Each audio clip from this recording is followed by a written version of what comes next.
কলিজা ঠান্ডা করার মতন কাঁচা আমের শরবত। ছোট থেকে আম্মু এই শরবতটা আমাদেরকে করে খাওয়াচ্ছে, বাট আমি কখনো শেয়ার করিনি আপনাদের সাথে, তাই ভাবলাম আজকে শেয়ার করি। অনেক ইজি এটা বানানো, ঘরোয়া কিছু জিনিস থাকলেই এটা বানানো যায়, একদমই ইজি। তো চলুন কি করে বানালো সেটাই দেখা যাক।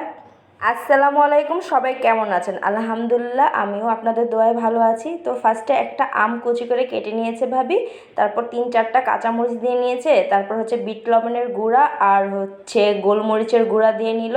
তারপর আর কিছুই দেওয়া লাগবে না, একটু ভালো পানি দিয়ে এটা হচ্ছে এখন ব্লেন্ড করে নেবে। মানে আমার আম্মু পাশ থেকে শিখিয়ে দিচ্ছিল আর আমরা বানাচ্ছিলাম।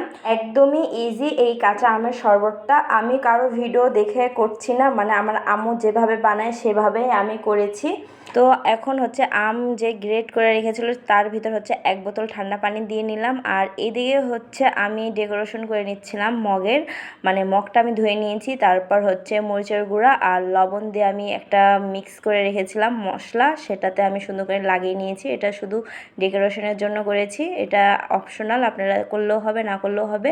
আর একটা লেবুকে স্লাইড করে কেটে হচ্ছে আমি হচ্ছে মগে লাগিয়ে নিয়েছি, দেখতেই পেলেন। আর এদিকে হচ্ছে আম্মু চিনি দিয়ে নিল। যতটুকু শরবত করবেন আপনারা চেকে নেবেন কতটুকু চিনি লবণ লাগছে, সেভাবে চেকে নিয়েছি লবণ দিয়ে আর চিনি দিয়ে। তো হয়ে গেছে, এবার হচ্ছে আমি মগে ঢেলে নিলাম আর কয়েকটা আইস দিয়ে দিলাম। আইস না দিলে তো জমবেই না শরবতে, তো আইস দিয়ে দিলাম। হয়ে গেল আমার কাঁচা আমের শরবত। এটা এত মজা, দেখলেনই তো, একদম কয়েকটা মশলা দিয়েই করে নেওয়া হয়েছে, একদম ইজি।